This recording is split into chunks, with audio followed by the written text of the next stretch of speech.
कल से एक सोशल मीडिया पे काफी बड़ा इशू चल रहा है। हर कोई अपना पॉइंट ऑफ व्यू दे रहा है, हर किसी से कहते हैं अलग ही अलग स्टेटमेंट्स आ रही है। मैं बात कर रहा हूँ Indian women's versus England women's का जो मैच था, तीसरा ओडीआई मैच, जिसके अंदर आखिरी विकेट रह गई थी। इंग्लैंड को 17 रन चाहिए थे जीतने के लिए। तब दीप्ति शर्मा, जिसको कह सकते हैं एक आउट करती है, उसके बाद से खल बड़ी सी मच जाती है। मतलब कि इंग्लैंड वाले इंडिया को क्रिटिसाइज कर रहे हैं, इंडिया वाले इंग्लैंड को क्रिटिसाइज कर रहे हैं। अब असल कहानी क्या है? मेरा इनबॉक्स भर गया कि बलीज भाई आपका क्या पॉइंट ऑफ व्यू है। मैंने दोस्तों कह सकते हैं बड़ा गौर से देखा, बड़ा इसको समझा। मैंने इवन कि हर क्रिकेटर का जिसपे कहते हैं ना, इसके थॉट्स इसके सुने, इसके बाद हर क्रिकेट एक्सपर्ट को इसके ऊपर सुना, उसके बाद मैंने इवन के इसके रूल भी पढ़ लिए। अब उस सबके बाद जो मैं फैसले में पहुंचा हूं ना, जो मैं बात करने चाह रहा हूं, भाई कड़वा तो लगेगा, किसी ना किसी को तो कड़वा लगेगा। तो मैं, लेकिन बात सिंपल थी, मैं तो बोलूंगा सच है। जो सच है उसी पे बात करूंगा। अब जिसको कैसे, जिसको अच्छा लगे सही है, जिसको नहीं अच्छा लगता तो उसके लिए सॉरी है, लेकिन फिर भी बात तो मैं सच्ची करूंगा। अब देखिए जरा, उस वक्त सिचुएशन थी 17 रन चाहिए थे, 40 के करीब बॉल पड़ी हुई थी, आखिरी विकेट थी, दोनों सेट खेल रही थी। दीप्ति शर्मा जिसको कहते हैं आउट करती हैं उनको। अब कुछ लोग कहते हैं कि भाई उसका जिसको कह सकते हैं पाँव, जिसको कहते हैं पूरा उसका आ चुका हुआ था, उसका यहाँ पे बनता नहीं था। ये इंग्लैंड वालों का पॉइंट ऑफ व्यू मैं बता रहा हूँ। दूसरी तरफ एक जो मैंने जो कहते हैं आप स्टेटमेंट पढ़ रहे हैं, मैं आप अपनी स्टेटमेंट बताऊं तो मतलब कि ये कहाँ का इंसाफ है? ये कहाँ का इंसाफ है कि मतलब कि बॉलर बॉल करवा रहा है और बल्लेबाज पहले ही रन के लिए भाग जाए, तो क्या बॉलर को हक नहीं है कि वो विकेट जिसको कह सकते हैं आउट करे? भाई अगर रूल को फॉलो करना है, अगर आपने स्पोर्ट्समैनशिप दिखानी है, तो जब तक बॉलर हाथ से बॉल ना फेंक दे तो आप वो भागो ही ना। आप वेट करो जब तक वो बॉल ना फेंके। आप लालच में भागते हो कि रन ले लूं किसी तरीके से, तो ये तो बॉलर का फिर हक है। ऊपर से रूल है कि बॉलर आउट कर सकता है। तो यहां पे बात खत्म हो जाती है। अब बात करते हैं, जो एक और इशू आ रहा है वो ये आ रहा है कि रूल तो रूल होता है, लेकिन स्पोर्ट्समैनशिप कहां गई? स्पोर्ट्समैनशिप कहां गई? और मेरा सवाल उन लोगों से है, 2019 के वर्ल्ड कप में कहां थे तुम लोग?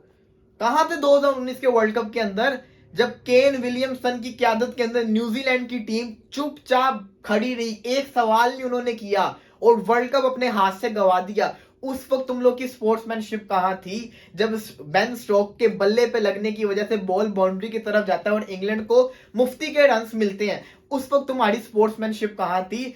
तब तो बड़े मजे से ट्रॉफी पकड़ ली, ट्रॉफी लेकर आ गए। मतलब कि ये तो कोई वैल्यू नहीं रखता था मैच जो कल मैच हुआ है। असल मैच तो वो था, और मुझे अच्छी तरह याद है मैं न्यूजीलैंड को सपोर्ट कर रहा था उस मैच के अंदर। मुझे इतना दुख हुआ था कि, लेकिन मुझे उतना ही अच्छा लगा था केन विलियमसन के ऊपर कि उसने ऐसे पॉजिटिव बिहेवियर दिखाया, उसने क्या जिसे कहते हैं करेज दिखाई।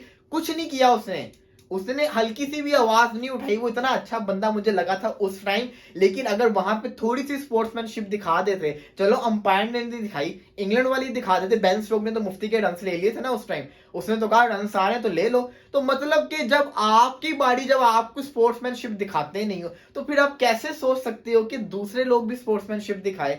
अब रही बात ये, अगर आपको मैं पिछली कोई हिस्ट्री बता दूं तो अश्विन ने भी एक दफा ऐसे आउट किया। उसके अलावा क्रिस गेल ने भी इसको कहते हैं फनी मूवमेंट किया हुआ है, वार्निंग देता है, आउट नहीं करता। तो ये स्पोर्ट्समैनशिप होती है। हाँ, मैं मानता हूं कि स्पोर्ट्समैनशिप दिखा देती, एक वार्निंग दे देती, लेकिन उसने वार्निंग नहीं दी, उसने आउट किया। लेकिन उसके लिए आते वो सही है क्योंकि उसने रूल को फॉलो किया है। लेकिन सवाल ये, जो स्पोर्ट्समैनशिप की बातें कर रहे हैं उनका बातें करना बनता ही नहीं है। आपने वर्ल्ड कप जिसको कह सकते हैं, जिसको कहते हैं ना बगैर स्पोर्ट्समैनशिप का मुजाहिरा किए हुए वर्ल्ड कप अपने नाम किया है, तो आप किस मुंह से कह सकते हैं? आप तो तैयारी करें कि आगे जाके आपको किसी बड़े टूर्नामेंट में इस चीज को फेस करना पड़ना है। क्योंकि जैसे को तैसा है, टिट फॉर टैट। आपने वर्ल्ड कप ऐसे जीता था तो आपके साथ भी ऐसे ही होगा, और मैं कह रहा हूं ये होगा। और रही बात मेरा पॉइंट ऑफ व्यू, तो भाई मैं ये समझता हूँ रूल्स आर रूल्स।